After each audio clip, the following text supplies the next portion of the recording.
바람이 제법 쌀쌀해진 어느 가을날 오후, 서울 강남의 화려한 금융거리.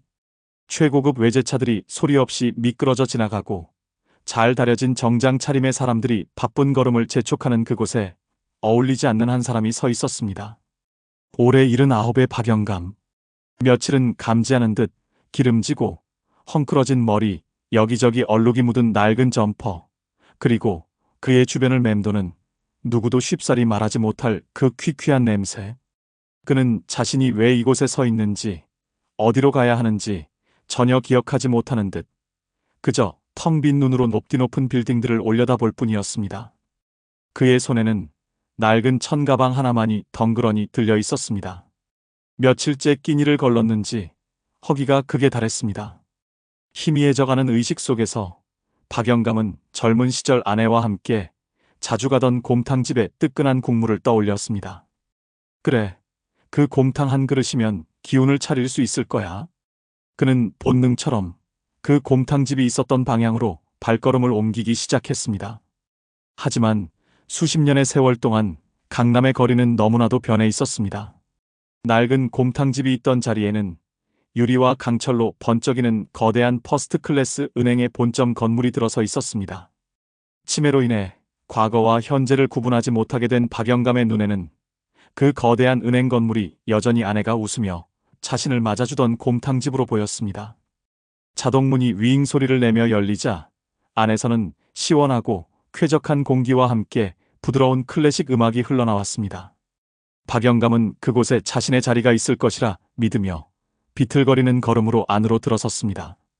그 순간 은행 안의 모든 공기가 얼어붙었습니다. 최고급 대리석 바닥과 반짝이는 샹들리에로 장식된 화려한 로비에 나타난 박영감의 모습은 마치 잘 차려진 파티에 떨어진 오물과도 같았습니다. 고객들은 노골적으로 코를 막으며 자리를 피했고 직원들은 당혹감과 경멸이 뒤섞인 눈으로 그를 쏘아보았습니다. 그 중심에는 VIP 고객 상담 창구의 팀장이자 실적 하나로 초고속 승진을 거듭한 강남지점의 여왕 윤서아 팀장이 있었습니다. 그녀는 마침 거물급 고객을 배웅하던 길이었습니다. 박영감의 모습을 발견한 그녀의 완벽하게 화장된 얼굴이 싸늘하게 굳어졌습니다. 그녀의 눈에 박영감은 존중해야 할 어르신이 아니라 자신의 완벽한 실적과 은행의 품격을 더럽히는 불쾌한 오염원일 뿐이었습니다. 박영감은 그런 시선들을 아랑곳하지 않고 비어있는 의자를 찾아 털썩 주저앉았습니다. 그는 주변을 두리번거리며 마치 곰탕집 주인을 찾듯 중얼거렸습니다. 여보, 나왔어. 곰탕 한 그릇만 주게나. 그 모습을 본 윤 팀장의 인내심이 마침내 바닥을 드러냈습니다. 그녀는 경비원에게 날카로운 눈짓을 보내며 모두가 들으라는 듯 큰 소리로 외쳤습니다. 김 주임님, 뭐 하시는 거예요? 저런 분은 왜 그냥 들여보내요? 똥냄새 진동하는 거 안 보여요? 우리 은행이 무슨 자선 구호소인 줄 아세요?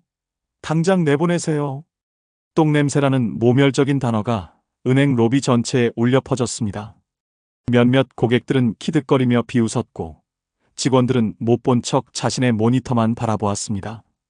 경비원이 다가와 박영감의 팔을 거칠게 잡아 끌었습니다. 어르신, 여기서 이러시면 안 됩니다. 어서 나가시죠. 힘없이 끌려나가던 박영감의 손에서 낡은 천 가방이 바닥으로 툭 떨어졌습니다. 가방의 입구가 벌어지며 그 안에서 누렇게 빛바랜 통장 하나가 대구르르 굴러 윤 팀장의 뾰족한 하이힐 앞에 멈춰 섰습니다.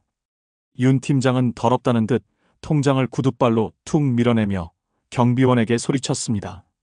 그깟 쓰레기까지 챙길 거 없으니까 빨리 모시고 나가세요. 소금이라도 뿌려야겠네, 정말. 경비원은 박영감을 은행 밖으로 거칠게 밀어냈고 그는 힘없이 차가운 길바닥에 주저앉고 말았습니다. 굳게 닫힌 유리문 너머로 자신의 통장을 쓰레기 취급하며 경멸의 미소를 짓는 윤 팀장의 모습이 보였습니다. 그 순간 박영감의 텅 비어있던 눈동자에 아주 희미하지만 강렬한 불꽃 하나가 피어올랐습니다.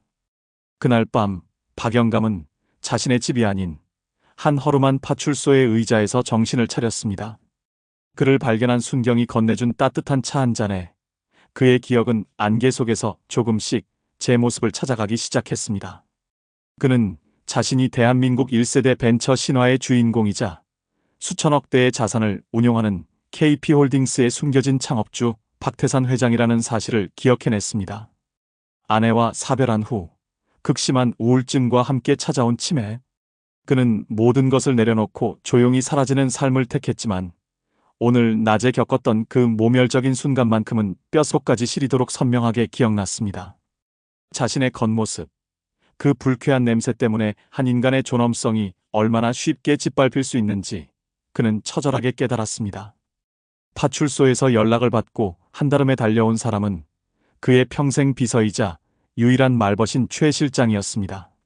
최 실장은 눈물을 글썽이며 말했습니다. 회장님, 이제 그만 고집 부리시고 저와 함께 집으로 돌아가시죠. 세상은 회장님이 생각하시는 것만큼 따뜻하지 않습니다. 박 회장은 고개를 저었습니다.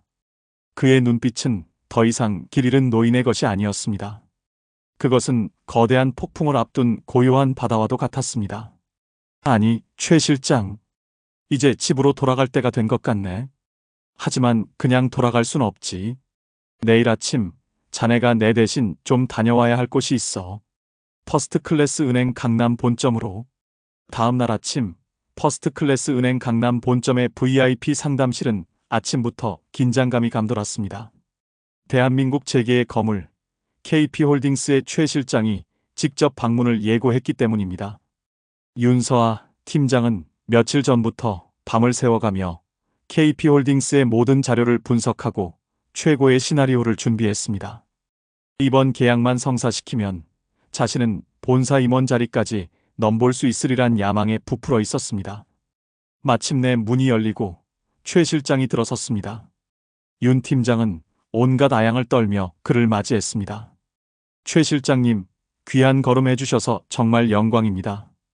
저희 퍼스트클래스 은행이 실장님의 자산을 얼마나 품격 있게 관리해 드릴 수 있는지. 하지만 최 실장은 그녀의 말을 가차없이 끊었습니다. 그는 서류 가방에서 낡고 더러운 통장 하나를 꺼내 테이블 위에 올려놓았습니다. 윤 팀장, 혹시 이 통장 기억하십니까? 윤 팀장의 얼굴이 순간 굳어졌습니다. 그것은 어제 자신이 구둣발로 걷어찼던 그 냄새나는 노인의 통장이었습니다. 그녀는 애써 미소를 지으며 말했습니다. 아, 어제 잠시 소란이 있었던 모양입니다.